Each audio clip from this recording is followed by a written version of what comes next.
네, 안녕하세요. 오늘 1월 10일 수요일이고요. 11시 30분 정도 됐네요. 되게 오랜만에 영상 찍는 것 같은데 이래저래 또 일이 바빠가지고 퇴근하면서 또 뭐 집 근처 사는 애 데려다 주고 하다 보니까 영상 찍을 기회가 없었네요. 근데 어제 같은 경우는 그냥 찍을 시간이 있었는데 어제 급하게 좀 주차하던 걸 빼다가 잠깐 이제 딴 생각하면서 그냥 슥 빼다가 좌회전하다가 그냥 뒷문이랑 뒤 바퀴 쪽 휀달을 그냥 기둥에다가 슥 긁어가지고 완전히 지금 뭐 도장이 나간 건 아닌데 고무 패킹이 돼 있어가지고 도장이 나가진 않았는데 눌려가지고 완전 다 먹었어요. 그래서 찌그러져 있는데 잠깐 한순간에 한 2, 3초 정도의 어떤 부주의로 지금 거의 수리비만 한 50만원 이상 나올 것 같고, 물론 지금 수리를 해야 될지 말아야 될지 지금 고민 중이긴 한데 당분간은 안 하지 않을까 싶은데, 대충 견적만 생각해봐도 한 덴트 맡겨도 한 50 나오는 것 같더라고요. 뭐 덴트 같은 경우는 지금 완전 완벽 복원이 될지도 모르는 상황이고, 뭐 솜씨 좋으신 분들은 하겠지만 일단 그렇게 한다 쳐도 뒷문 짝이랑 휀다가 아주 거의 한 50cm 가량 먹어버려가지고 멈출 새도 없이 그냥 좌회전 아무 생각 없이 하다가 드르륵 구둥 하고 이제 내려보니까 휀다랑 뒷문 짝이 완전히 먹었더라고요. 그래서 어째 좀 기분도 안 좋고 그래가지고 못 찍었고, 근데 뭐 오늘 좀 자고 나서 생각해보니까 어차피 차는 차고 뭐 어차피 팔 때 뭐 사고차는 아니니까 중고가에서 보면 한 몇십만원 정도 깎이는 거니까 뭐 그 생각하면 또 그런데 좀 씁쓸하긴 하네요. 그래서 오늘은 좀 생각을 했어요. 무슨 얘기 할까. 뭐 근황은 뭐 이 정도 얘기하면 될 것 같고, 오늘 뭐 생각할 게 이슈가 하나 있더라고요. 그래서 이게 뭐 이제 개인적인 잡담은 이제 소재가 좀 떨어져가지고 사회 이슈를 좀 얘기해볼까 하는데, 아무래도 이제 저는 이제 개인적으로 하는 거다 보니까 뭐 이렇게 뭐 어떤 일방적으로 뭔가 누구를 비방하고 이럴 수는 없을 것 같아요. 그냥 이제 객관적으로 사실을 갖고 제 주관적인 생각을 좀 간단하게 얘기하는 방식으로 할 것 같은데, 오늘 그래서 그 하나 이슈 있죠. 그 양예원 재판 결과 나왔는데, 어떤 일반적인 어떤 사람들 생각과는 다르게 뭐 그 스튜디오 쪽 관계자 쪽에 유죄 판결이 나왔더라고요. 그래서 뭐 제가 자세히 알아본 건 아니고, 저도 일하다 보니까 뭐 일하는 시간 동안 뭐 그걸 자세히 찾아볼 수 없으니까 그냥 간단히 헤드라인 뉴스 정도만, 내용만, 기사만 읽었는데, 뭐 보니까 판사 판결이 뭐 약간의 어떤 진술의 변화, 그리고 그런 약간 뭐랄까 좀 안 맞는 부분이 약간 있었음에도 불구하고 뭐 피해자의 진술이 신빙성이 떨어질 것은 아니다. 그리고 뭐 피해자의 진술이 뭐 조리 있고 뭐 신빙성이 상당히 있다, 뭐 이런 논조로 얘기를 해가지고 뭐 어쨌든 그래서 증거로서 인정을 했나봐요. 근데 이제 변호인 측에서, 그러니까 이제 여기서 말하는 변호인은 그 피고인 측이죠. 피고인 측에서 제출한 어떤 그런 증거가 인정되진 않았고, 그래서 피해자, 그러니까 양예원 측의 어떤 그 주장을 신빙성을 떨어뜨릴 만한 어떤 그런 근거는 찾을 수 없다라고 해서 그 말을 그대로 채택을 한 어떤 그런 상황인 것 같아요. 그래서 징역 2년 6개월인가 뭐 이렇게 나온 걸로 제가 봤는데, 그러니까 일단은 확인된 사실은, 제가 알고 있는 사실은 이거죠. 그러니까 이제 양예원 씨가 어떤 그 사진 촬영 제의를 받고 갔는데 그 사람이 주장하기는 그냥 사진 촬영이었는데 그런 약간 뭔가 불법적이라고 하면 그런가? 약간 그런 약간 19금 쪽에 뭐 그런 촬영인지는 잘 몰랐다. 근데 갔더니 자기가 생각한 것 이상의 어떤 노출이 강요되는 어떤 그런 분위기 속에 강압적인 어떤 그런 분위기가 형성되었고 자기도 그 분위기에 뭐 어쩔 수 없이 휩쓸렸다? 짓눌렸다가 맞을 것 같네요. 그런 분위기 속에서 어쩔 수 없이 촬영을 했고, 심지어 뭐 문도 잠가놔서 약간 자의적이지 못하고 강압적이었다 이런 식으로 주장을 한 거였고, 그래서 그 와중에 뭐 성추행 같은 그런 행동들이 있었다라고 얘기를 하고, 근데 이제 그 스튜디오 측에서는 뭐 그런 일은 없었다. 물론 사진 유출된 것은 인정하지만 자기들은 이제 스튜디오 측에서는 사진을 유출하지 않겠다 뭐 그런 계약사항도 걸어뒀었고, 어떤 그런 성추행적인 일은 일어나지 않았다. 서로 간에 합의 간에 있었던 이런 식으로 주장을 했었던 것 같은데, 근데 일단 결과만 놓고 보면 어쨌든 사진 유출은 있었던 거고, 근데 이제 그게 스튜디오 측과는 관련이 없었던 것 같아요. 그러니까 어떤 그 사진 촬영에 참여했던 한 개인이 벌인 일탈이었고, 그래서 이번 선고 결과도 그 사진 유출자에 대한 선고였던 것 같아요. 제가 기억하기에. 근데 이제 여기서 스튜디오 측과의 이제 논란이 되는 거는 과연 강압이었느냐 아니면 자발적이었느냐 뭐 이런 게 이제 논란이 될 것 같은데, 여기서 생각했을 때 제가 생각하기는 당연히 그 사진을 유출한 사람은 애초에 계약 조건이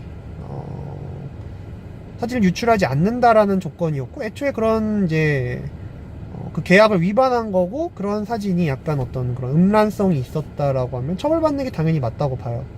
근데 그것과는 이제 별개로 봤을 때 과연 스튜디오 측에서는 과연 그럼 그 행위를 처벌받아야 되느냐라는 건데, 성추행이 단체로 있었다라고 한다면 당연히 스튜디오 측에서도 처벌받는 게 맞겠죠. 근데 그거는 지금 사실 제가 가진 정보로는 확인할 방법이 없어요. 근데 재판부의 말을 따르면 성추행이라는 어떤 그런 사실이 있었다라고 생각이 돼요. 있었다고. 왜냐면 이제 뭐 어쨌든 간은 뭐 판사가 뭐 했든지 간에 일단 기본적으로 법치주의 사회에서 판사의 말을 판결을 따르자면 그러면 이제 스튜디오 측에서도 책임은 있는 거지. 근데 이제 여기서 또 한 가지 짚고 넘어가야 할 게 경중을 따져야겠죠. 근데 그 경중이라는 건 과연 그 양예원이 자발적이었느냐 아니면은 자기 말대로 정말로 강압적으로 어쩔 수 없이 거기 끌려가서 그런 일을 당해야 했느냐 요건데, 여기서 또 한때 이슈됐던 거 있었죠. 그 양예원이 보냈던 카톡 내용 이게 그건 이제 뭐 하도 이슈로 많이 공개가 돼서 다 아실 거예요. 그래서 이제 뭐가 지금 돈 뭐 때문에 필요한데 등록금이었나 학원 등록금이었나요? 그래서 이제 그 학원비 때문에 필요한데 사진 촬영에 뭐 언제쯤 잡아줄 수 있냐 뭐 이런 내용의 카톡이었는데, 일단 그것만 봤을 때는 자발적이다라고 볼 수가 있었던 거죠. 그래서 여기서 봤을 때 뭐 제가 그걸 이제 섣불리 어떻다라고 결론을 내릴 수는 없어요. 일단 재판 결과도 나온 거고.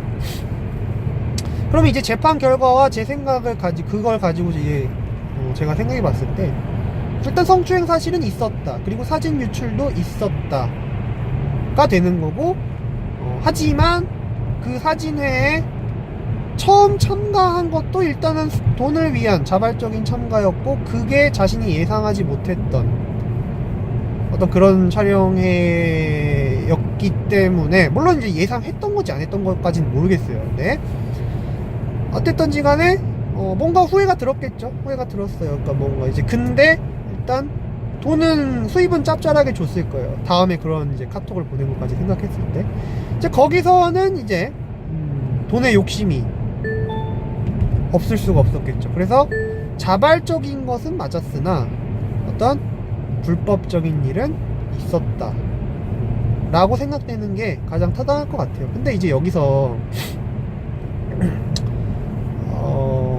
뭐 말이 많죠. 이제 하여튼 남쪽 커뮤니티 같은 데서는 양예원 욕 엄청 많이 달렸고요. 근데 이제 당연히 이제 그 양예원을 옹호하는 측에서는 다른 그런 많이 논리를 댔어요. 근데 재판부의 결과만 놓고 봤을 때는 그렇게 결론이 날 수밖에 없었던 것 같아요. 왜냐면은 자발적으로 자기가 그 촬영회를 하러 갔다는 거지 거기에 몸팔러 간 건 아니잖아요. 그죠?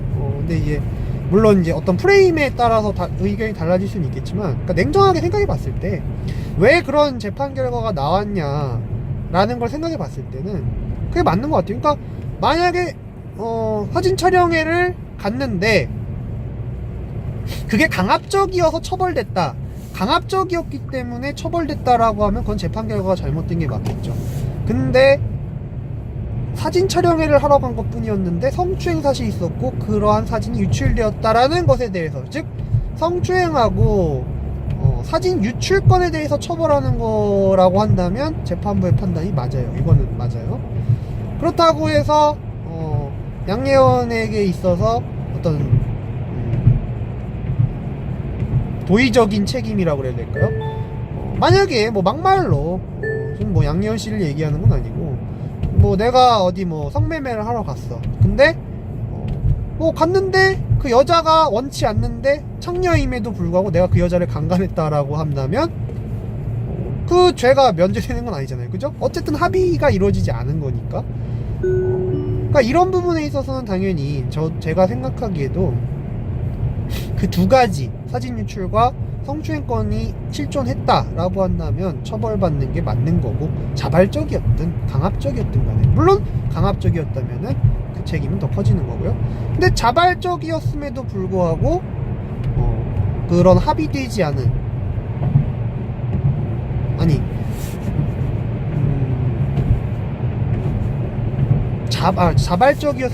자발적이더라도 그런 불법적인 행동에 대해서는 처벌하는 게 맞지 않나 라는 생각이 들어요. 근데 여기서 말하고자 하는 건, 저는 이제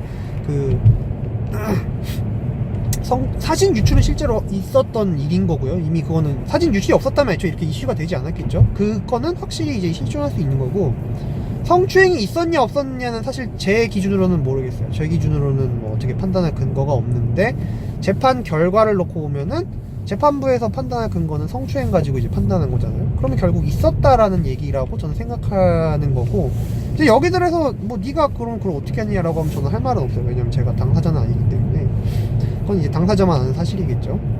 물론 이제 그 재판 과정에서 어떤 증거도 있었겠지만, 근데 이제 성추행 사실이 있었다면 처벌하는 게 맞다, 이렇게 생각을 하는데, 근데 이제 여기서 또 한 가지 짚고 넘어가야 될 부분은, 과연 그 성추행 사실을 어떻게 증명하냐가 또 하나의 관건이 되겠죠. 근데 요즘에 그 곰탕집 사건도 그렇고, 단순히 여자가 어떤 증언만을 통해서 어떤 정황 증거도 아니고, 물론 이제 양예원 사건 같은 경우는 정황 증거가 될 수 있겠죠. 왜냐면 어떤 그런 환경이 조성됐으니까. 근데 단순히 피해자의